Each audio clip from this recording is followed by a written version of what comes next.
আমরা যারা বগুড়ায় বেহুলা লক্ষিন্দরের বাসর ঘর বা গোকুল বেঁধে যাই, এই গেটের অপোজিটেই কিন্তু রয়েছে বাড়ি পান দোকান। এই দোকানের পান খেতে কিন্তু আমরা ভুলি না।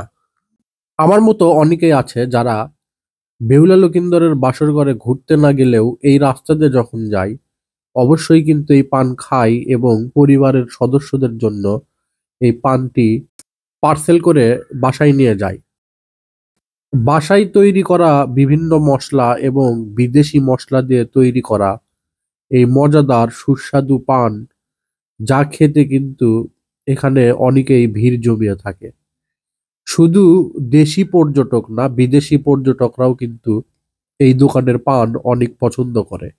দোকান এখানে আমাদের বাংলাদেশের এমন কোনো ডিস্ট্রিক্ট নাই যে সেই ডিস্ট্রিক্ট থেকে এখানে আসে না। মোটামুটি সব ডিস্ট্রিক্ট থেকে আসে এবং এসে তারা এই বেহুলা লক্ষিন্দরের বাসর ঘর দেখার পাশাপাশি এই বাড়ি পান দোকানের মিষ্টি পানের স্বাদটা তারা নিয়ে যায়। এবং কেউ এই পান না খেয়ে যায় না, এর পিছনের একটা অন্যতম কারণ হচ্ছে এই পানটা অত্যন্ত সুস্বাদু।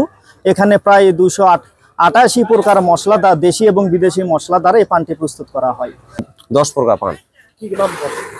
প্রেম সোহাগী আছে, বউ সোহাগী আছে, স্বামী সোহাগী আছে, হীরামণি আছে, পিতৃরস, শাহী পান, তারপরে নবী পান, স্টার পান।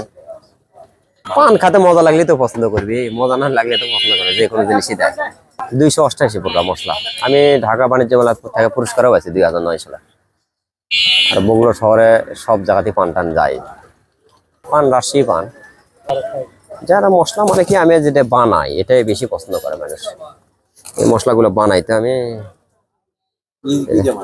নারকেল দিয়ে মশলা কিছু বাড়িতে বানাই, ওই মশলাগুলো মানে বেশি টেস্ট হয় একেবারে।